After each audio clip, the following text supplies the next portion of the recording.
kind of like we were talking with Coach, when the ball's not going in the hoop, when it's a difficult loss, how do you guys, stay focused? How do you guys stay upbeat, knowing that there's going to be another game or a lot of games ahead? Well, when the ball's not falling, we just have to keep our confidence up because the ball's not going to go in the hoop unless you shoot it. So we're not going to stop shooting when we're not making them. We have shooters that know how to hit shots, so we're always going to look for them, and we just have to keep our heads up. Coach saying, one game at a time, and a lot of difficult games coming up.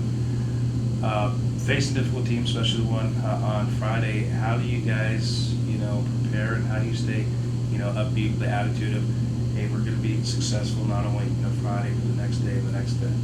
Well, Dominguez, they're typically a tough team every year. So right now we're just focusing on we're trying to simulate how they run their defense so that we're prepared for it. They're going to be up in our face, so we have to be able to handle the ball and be able to execute our plays no matter how tough their defense is. So. When you have a loss like the Sam's loss on Saturday, how much hungry does that make you guys to kind of want to improve, make things go right for you guys, and kind of turn it and put together some wins? Well, we're trying to get our group going. It's tough when the momentum's not going your way, so we just have to be able to give the first punch to Dominguez. They're undefeated, so it'd be a good win this weekend. Going on the road and facing a team that is undefeated, how exciting is it that you guys can throw it to you to, hopefully hand them that, that first loss of the conference season for them? It would be a good feeling because, especially in their house, they always have a tough crowd, and so it'd be nice to knock them out.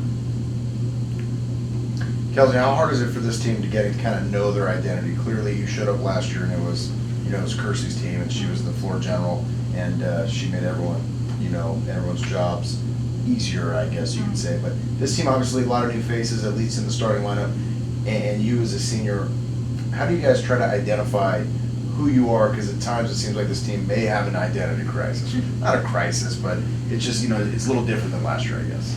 Well, we have to be able to know that.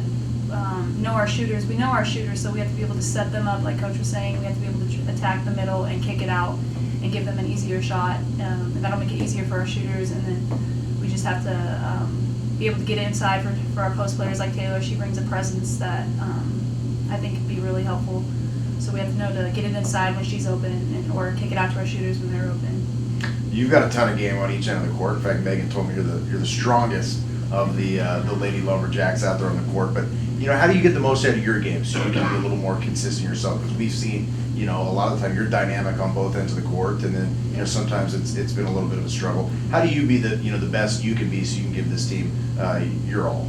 Well, I know I've been very inconsistent, so that would be the first thing, to be more consistent, to be more productive and more reliable. But I just have to be able to play basketball when I'm on the court, no matter what position I'm playing, whether it's on defense or offense. I just have to be able to work hard every play.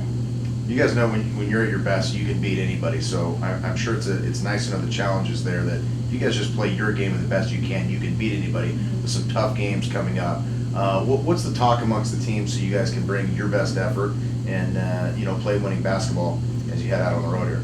Our biggest thing is we have to play as a team. We're playing too individually right now, so we're trying to get everyone on the same page and just so everyone's more productive individually, because that will bring the team more to get together and give us a win.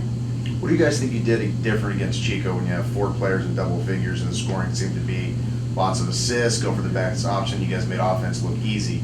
Compared to the other night, there was so much effort into breaking the press on Saturday night, and then it seemed kind of like an individual trying to score at the end opposed to, it's like you guys did the hard part, but didn't finish. Yeah, we had a tough time. Well, we handled the press well. We only had 15 turnovers, but once we broke the press, we struggled to get into a play or to run our offense. So it was a lot of individual basketball, and coach is trying to get us to be able to drive and kick it out for easier shots. Final question here. Last year was a lot of pressure on this team. Returners and 4 starters who were seniors, and you guys got off to the quick start, and then holding on and you got that championship for a while. How much kind of fun is this year? You guys are off the radar screen and, you know, I don't want to say play spoiler because you guys are right in the mix, but what's it been like this year or as you look forward opposed to, you know, last year when the bullseye was on you guys and there was a lot of pressure, and this year, you know, hopefully you guys can play loose and finish strong. Well, I feel like we have a lot of talent on this team, and once we figure out how to play together and how to utilize each individual, we should be pretty successful down the stretch. How close are your girls to being at your best? I see spurts of it, but it's not there yet. But I feel like we're gonna get there soon. Appreciate it.